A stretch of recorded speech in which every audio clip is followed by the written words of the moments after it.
Dan bangsa Israel muncul setelah 2520 tahun sejak zaman Nebukadnezar. Yaitu 1000, kalau dihitung 2520 dikurangi 570 memang sekitar 1950. Itu tafsirnya, tetapi bangsa Israel menjadi bangsa tahun 1948. Generasi ini akan melihat Yeshua turun. Itulah maksud Tuhan kenapa saya diperintahkan oleh Roh Kudus bikin. Supaya engkau tahu yang aku maksudkan generasi itu seperti apa. Dari situ kita bisa melihat satu generasi 100 tahun. Tetapi kita lihat, ya memang kalau berdasarkan perhitungan kasar 1948 ditambah 100 tahun, memang 2048. Tetapi ingat waktunya dipersingkat. Nah ini yang kita nggak tahu. Karena itu yang Tuhan mau ingatkan kepada saudara dan saya. Jangan remehkan apa yang Yeshua katakan. Generasi ini. Ya. Tetapi ingat, jangan remehkan sama seperti Abraham. Jangan kau ragu-ragu. Bahwa memang akhir zaman sudah dekat. Sudah di ambang pintu. Karena itu dia berfirman. Belajar bukan saja mendengar firman. Tetapi mentaatinya. Ya, memang segala macam tantangan, permasalahan dan pergumulan seringkali Tuhan izinkan terjadi dalam hidup kita. Untuk apa? Untuk memurnikan iman kita.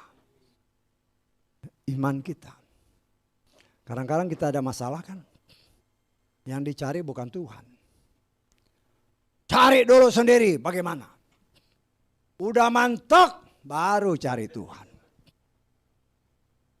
Nanti kalau saudara baca di rumah ya. Baca di rumah ya kalau kita baca terlalu jauh. Baca di rumah di 2 Tawarikh pasal 20. Saudara baca semua. Di sana pada waktu itu yang berkuasa adalah, saya cerita sedikit. Yang berkuasa di Yehuda adalah Raja Yosafat. Kemudian dia mendengar dari para pengintainya. Bahwa ada kerajaan-kerajaan yang akan menyerang Yehuda. Baik itu kerajaan Amon, kerajaan Moab. Dan ada orang-orang dari pegunungan Seir. Di mana orang-orang ini ketika bangsa Israel keluar dari tanah Mesir, Tuhan larang jangan lewat sana. Jangan masuk, lewatin aja, putar. Ya. Kenapa? Karena biar bagaimana ini masih keluarga. Amon dan Moab itu anak dari Lot. Seir itu anak dari Edom. Ya. Tapi kita melihat ini karena maju ya namanya zaman dulu kan. Bukan 10.000, bukan 20.000, mungkin ratusan ribu tentara. Maju dari 3 kerajaan. Ya takutlah si Yosafat. Secara manusia wajar. Tetapi dia mengambil keputusan yang tepat. Ketika dia merasa takut, dia datang merendahkan diri kepada Bapa Yahweh. Dia minta seluruh rakyat yang ada dalam kuasanya rendahkan diri dan berpuasa. Nanti saudara baca semua. Sepakat, 1 or 2 orang sepakat minta apa saja Tuhan kabulkan. Ini ribuan, bahkan puluhan ribu mungkin. Seluruh Yehuda berpuasa. Merendahkan diri dan berpuasa. Yosafat berdoa. Tuhan, ada tertulis. Ya. Ketika umatmu menghadapi segala macam tantangan ini. Mereka merendahkan diri. Maka janjimu engkau pasti menolong. Artinya kalau saudara baca ayat-ayat itu, Yosafat ini dia baca Torah. Ya kalau saudara baca seringkali saya ungkapkan di dalam kitab Ulangan, seorang raja itu harus menguasai Torah.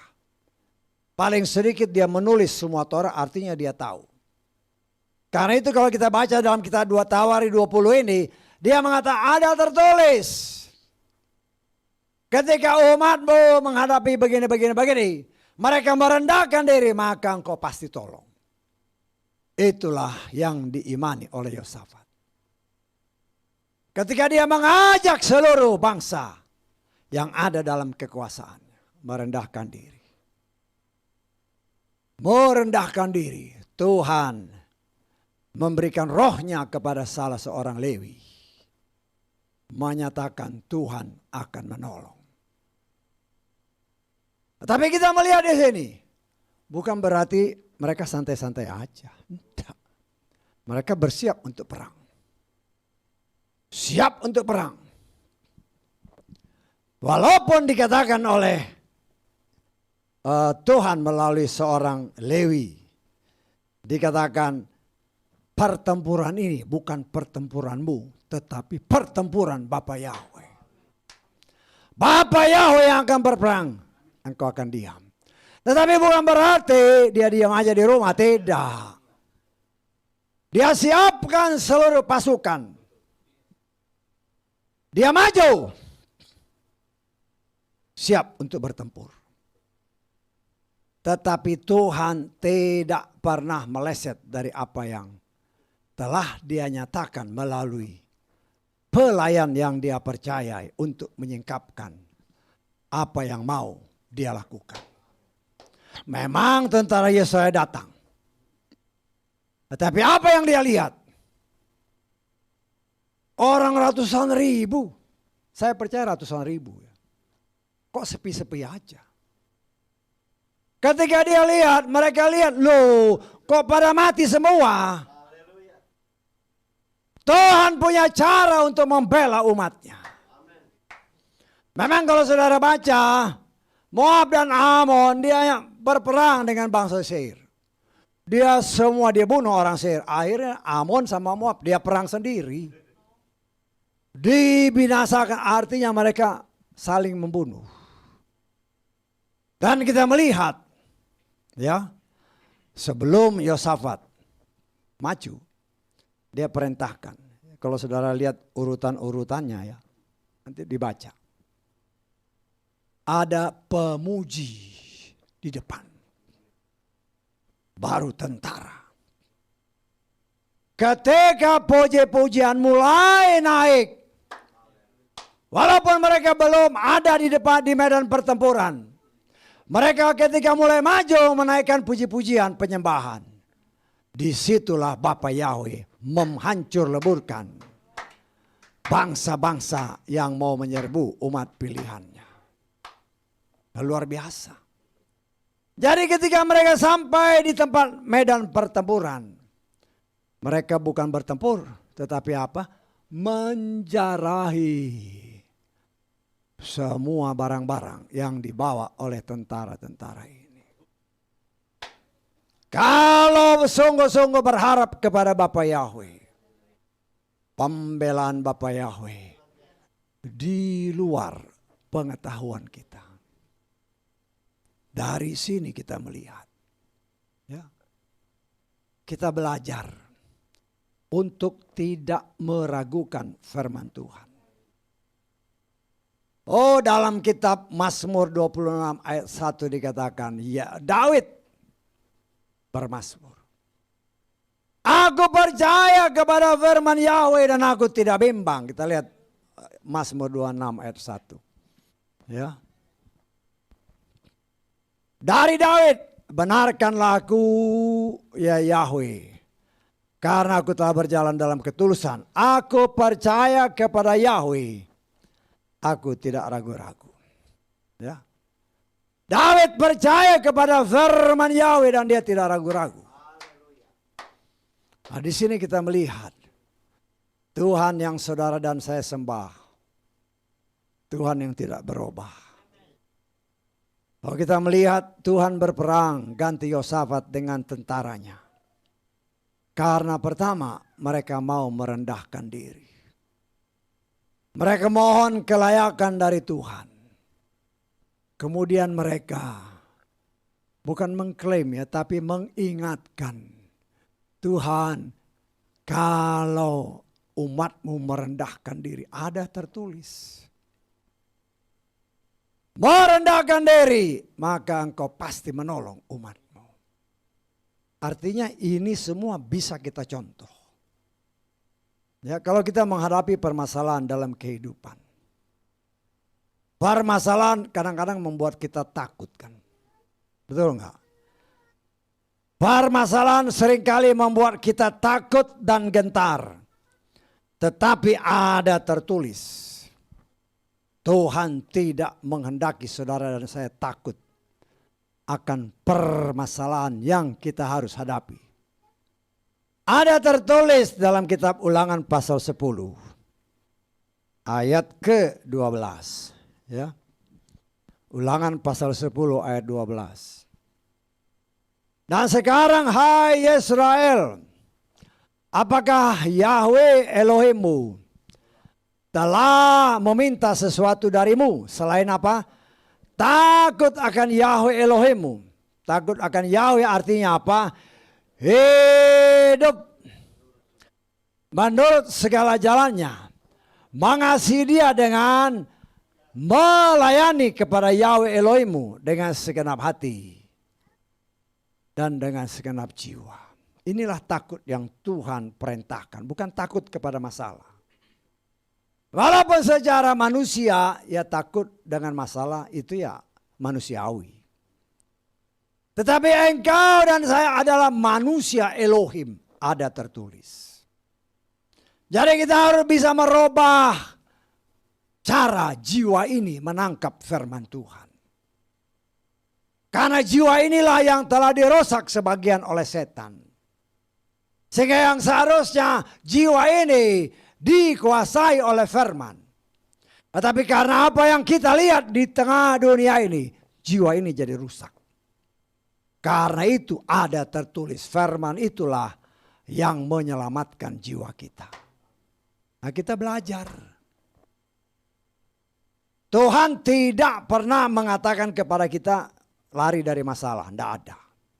Hadapi, kalau saudara baca nanti dalam 2 Tawarikh, maju. Ya. Percaya kepada Bapa Yahweh. Maju dalam jalan yang sudah Tuhan tetapkan. Tetap dibungkus dengan kuasa Tuhan. Nah, Bapa Yahweh yang berperang. Sebenarnya enak. Tetapi pikiran ini, oh mana mungkin, oh begini, berbagai macam ribuan. Oh, masukan, saat. Karena itu dikatakan dalam Ibrani tadi, hati-hati dengan apa yang kau dengar. Karena itu bisa menggoyahkan imanmu. Tetapi kalau kita percaya Tuhan, takut akan Yahweh, lakukan apa yang dia perintahkan. Percaya dan lakukan apa yang dia perintahkan. Jangan hanya percaya. Kalau hanya percaya sama dengan setan. Saya sebagai pelayan Tuhan, kita hanya bisa mengingatkan semua kita termasuk pribadiku. Agar semua yang bukan dari Bapa Yahweh oleh firman-Nya dikekes habis dari dalam hidup kita. Dengan cara kita belajar mentaati, melakukan apa yang Dia perintahkan. Nah, saya percaya kita mau merendahkan diri seperti Abraham. Walaupun dia tidak ngerti, loh kok saya harus mempersembahkan ini. Kok saya harus menyiapkan ini. Dia nggak ngerti. Kalau saya bisa kita tafsirkan gitu kan. Saya nanya gini, kok jawabnya kayak gini. Mungkin pun kita seperti itu. Kadang-kadang kita tidak tahu kita berdosa. Itu yang bahayanya di situ. Kadang-kadang atau mungkin seringkali kita tidak tahu kita sudah ada di jalan yang salah. Tetapi percayalah apabila kita terus mau merendahkan diri sama seperti Daud. Tuhan, ujilah aku. Ujilah aku. Apakah ada yang tidak benar dalam hidupku? Nah, saya percaya ketika kita mohon kepadanya, maka Roh Kudus akan bekerja, kuasa firman akan mengikis habis semua yang bukan berasal dari Tuhan. Nah, kita jujur-jujur aja. Siapa yang berani menyatakan saya sudah suci? Tidak ada. Karena ada tertulis, tidak ada yang benar. Tetapi ada tertulis, karena iman kepada Yeshua Masiah, kita dibenarkan. Artinya bukan kekuatan kita sendiri, tetapi kekuatan Dia karena kita percaya kepada dan berusaha melakukan apa yang Dia perintahkan, maka Dia membenarkan kita. Ya, membenarkan artinya dibuat jadi benar.